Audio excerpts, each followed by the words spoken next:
Welcome back to another Kray video. Please subscribe to our YouTube channel so you don't miss any videos.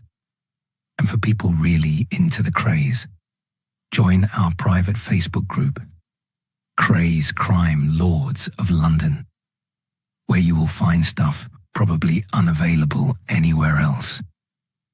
We're an established group with a large membership, and best of all, we're friendly. The link is in the YouTube description section.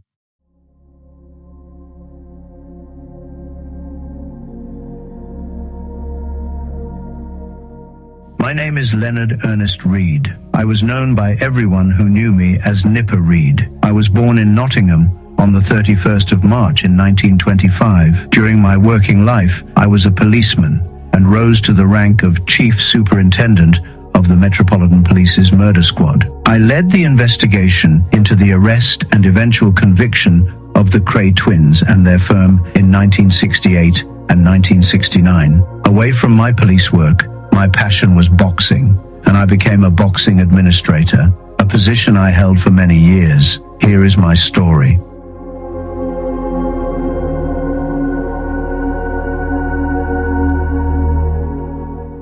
I enjoyed being involved in the murder squads, mainly because it meant I could watch how senior detectives worked. But one disappointment was that it meant long hours just hanging around, waiting to be sent off on some errand or another. And these generally turned out to be proving a negative, rather than having a material bearing on the case.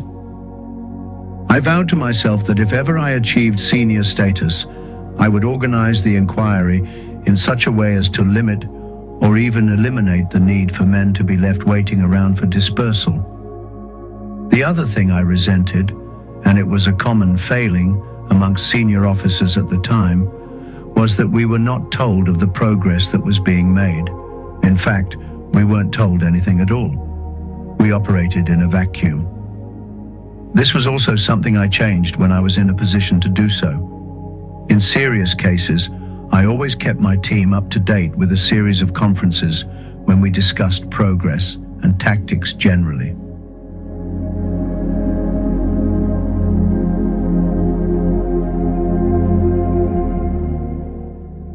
Then on the 19th of May, 1949, I returned to the station and was told I was to be on guard duty. In those days, young officers were put in the cells with people arrested for serious crimes, such as murder. On this occasion, an escaped murderer had been recaptured after a raid on a house in Albany Street, and I was detailed to sit in the cell with him. The cell door was opened by the station sergeant, and there sitting quietly was my friend the Kentish town baker. At the age of 25, John Edward Allen had been the assistant chef of the Lamb Hotel at Burford in Oxfordshire and had killed Kathleen Woodward, the 17-month-old daughter of two other workers in the hotel. Before the killing, he had apparently been devoted to the child and had taken her for rides on his bicycle. On the 19th of June 1937, he went to the Woodwards' room and asked to take the child for an airing, and he gave her 2 pennies. Later, her body was found by the roadside in nearby Fulbrook with the coins still in her hand. She had been strangled with a clothesline. Allen had disappeared, but he gave himself up to Suffolk police 2 days later. He had twice been in mental institutions, and when in October of that year he was found guilty of Kathleen's murder, the jury recommended an inquiry be carried out into his mental state.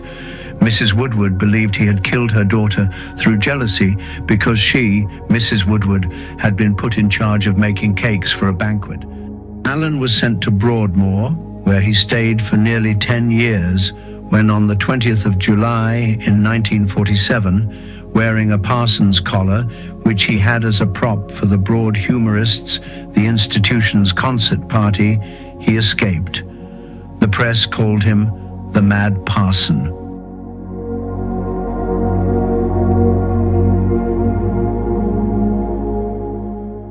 Later, he described his escape as incredibly simple and about as risky as walking carefully across Piccadilly during the rush hour. That day, we had long discussions. He was, of course, a prime suspect for a number of murders which had occurred locally, including those of Gladys Hanrahan, found bound and strangled on Cumberland Green, a prostitute, Russian Dora, and frail, bespectacled 69-year-old Emily Armstrong, beaten to death in a St. John's Wood cleaners. Inquiries were led by Jock Jameson and centered on a male friend of hers with whom she had been seen drinking that morning and arguing on previous occasions. At the inquest, at which he was represented by Elwyn Jones, who later became Lord Chancellor, the man gave an alibi that he had gone on impulse to Brighton on the day of the killing. This alibi was at least partly broken by witnesses who said he had been in London. The coroner told the jury that even if they disbelieved the man, there was still nothing to connect him to Miss Hanrahan's death, and a verdict of murder by person or persons unknown was returned.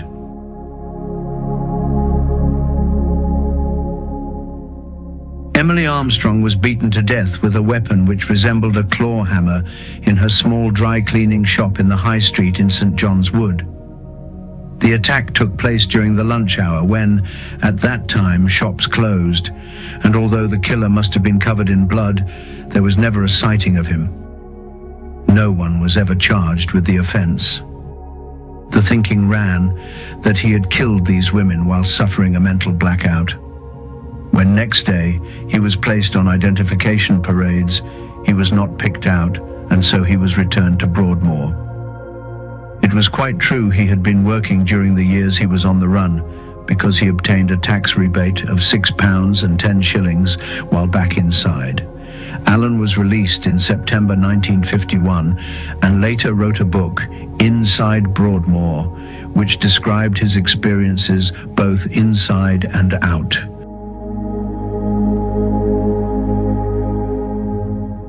Another man with whom I sat on guard duty was one of the most engaging confidence tricksters I have ever come across. In fact, he was the best in the world. He told me so himself. When I first saw him, he was lying in bed in a private room in the National Temperance Hospital in Hampstead Road. William Wakeham was very tall, aged 35, and he looked rather like the young Duke of Edinburgh. He had all the charm in the world. He had to, for it was his stock in trade. He had swallowed a razor blade to get to a hospital rather than spend a remand period in a police cell after his arrest for stealing a suitcase. He would be there until the blade passed its way through his system.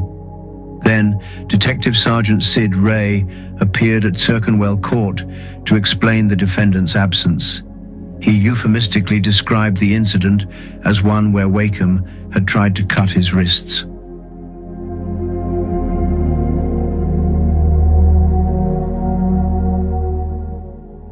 He operated in the years long before credit and check cards, when a gentleman's check was accepted on its face value and without any need for additional identification.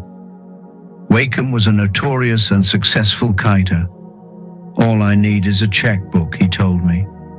"Once I've got that, I'm in business." It was his proud boast that he could no longer walk down Bond Street. "I've done just about every jeweler's shop in the street." His scam went like this. First, he would either steal a checkbook or buy one from a thief, and then go, expensively dressed and with the best of accents, into a top-class jeweler's and propose to buy various very expensive pieces. He would explain to the assistant that he wanted to buy a little something for his wife or girlfriend. The purchase always took a long time, as he asked for advice on the merits of pieces and drew the assistant into discussing which of them he thought would appeal more as a present. It was all part of the process of slowly gaining the assistant's confidence. Then, when he was ready, out came the stolen checkbook, and he would write out a check, signing it with a flourish. Now came the next stage in the con. He would explain that he had no wish to take the jewelry with him, but asked instead that it be sent to the Waldorf, the Ritz, the Mayfair, or whichever luxury hotel he had chosen at the beginning of the particular caper.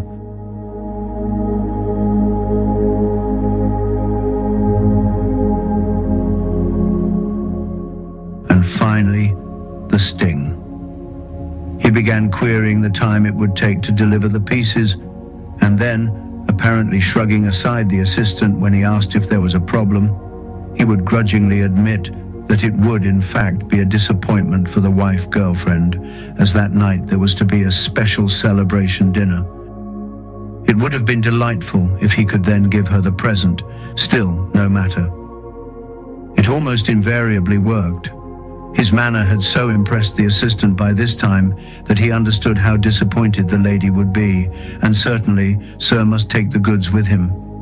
Wakeham would make a token protest, insisting that he did not want the man to break the shop's rules, and then off he would go, triumphantly clutching his haul. It was simplicity itself to turn the jewellery into cash, either by pawning it or selling it to a fence. On the rare occasions when his charm failed him, he would not be too disappointed. There was always another time and another shop. He explained to me that the real pleasure was in the sting element of the operation, in using his wit and guile to persuade the mark to part with the goods.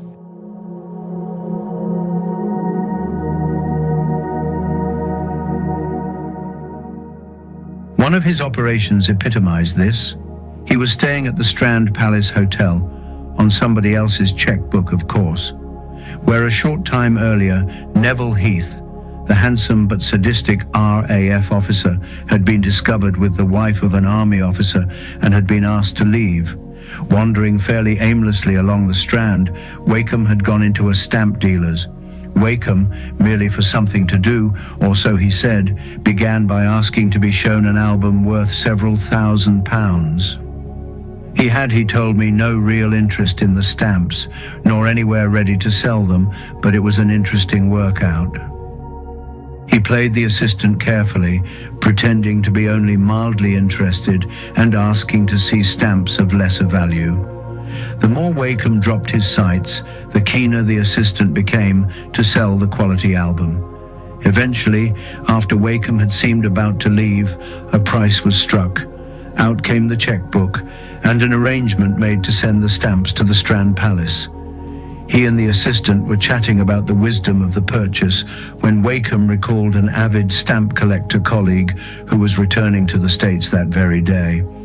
Wouldn't it be wonderful for him to share the beauty of this latest acquisition before he left? Wakeham walked out of the shop, straight across the road to Charing Cross Station, and stuffed the wretched album in the first litter bin he saw.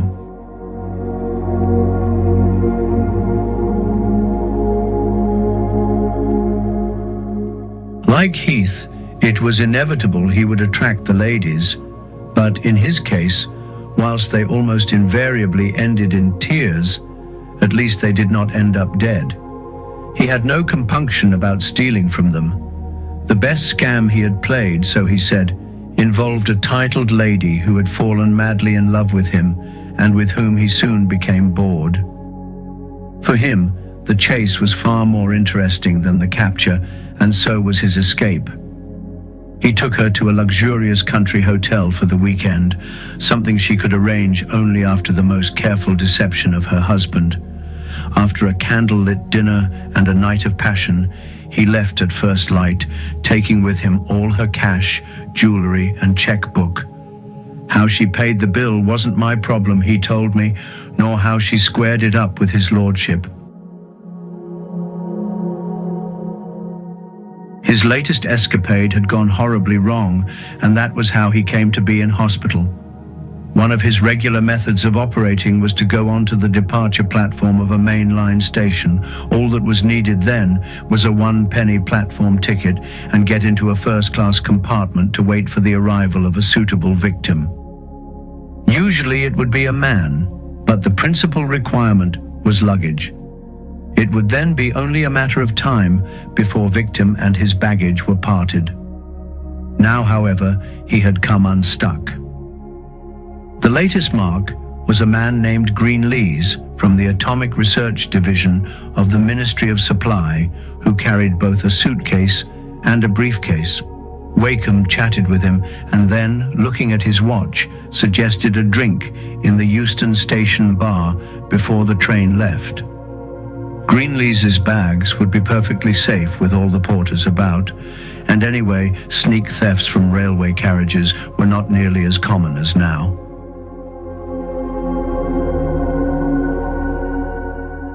Down to the bar they went. Wakeham ordered and paid for the drinks, said cheers, and said that he had to go to the lavatory. Then he went back to the platform, ordered a porter to collect the bags, telling him he had changed his mind, called a taxi, and went to the Aldwych Hotel to count the takings. He was all right. There was a checkbook. That evening, he dined well in the hotel's restaurant, ordered the morning papers to be sent to his room, and had his last good sleep for some time. It was all there in the headlines: Atom Secrets stolen from Euston Station. The bag had contained important papers. Wakeham, his nerve gone, left within minutes and, taking only the checkbook, headed for the south coast. He was easily traced because of the checks he was cashing. The town where he stayed was for a time sealed off until his capture. Back, he was brought to Albany Street. He was, of course, a model prisoner. He insisted rightly that he was a mere con man and not an atomic spy. His record bore this out, and fairly soon the investigating officer accepted that he had not even looked at the secret papers.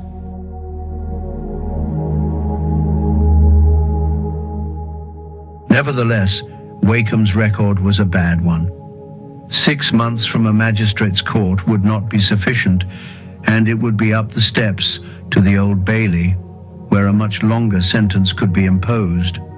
Wakeham did not fancy this. He swallowed the razor blade. Whoever had looked at Wakeham's record had not studied it carefully. He had done this before to delay the exchange of the comfort of the best hotels for a prison cell. In every CID office, he told me, where they take your prints, there is always a black inkwell holder with pens and paper clips, and there's always a razor blade to sharpen your pencils. He was right. There always was. Well, I just take the razor blade back to my cell, ask for a drink of water, and swallow it. I looked skeptical. No bother, he said. It just goes down like aspirin. Once I've done that, I call the sergeant and tell him I've swallowed a razor blade and he'd better get an ambulance. I've never met one once that would take the risk of not calling one.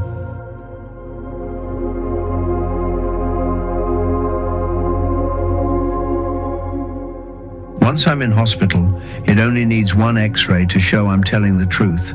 He was completely unrepentant. I don't mind doing the bird. As a matter of fact, I don't mind it at all, because as soon as I've been registered, you can bet your life I'll be working in the library. I've done it before, everywhere I've been, and they know they can trust me.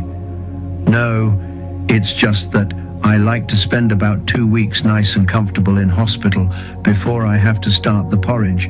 It sort of eases my way in. Then one day, he greeted me cheerily with the news. "Hi, Nipper, they say good mornings begin with Gillette." Well, this morning I gave birth to a razor blade. Before he left to go to Clerkenwell Magistrates' Court on his way to the Old Bailey, where he received 4 years corrective training from the Common Sergeant H.E. Beasley, he told me he looked forward to the day when he was a little older and with greying hair. Then I'll put on the old dog collar, and with that, I'll get away with murder. I've no idea whether he achieved his ambition. I always intended to look up his file, but I never did.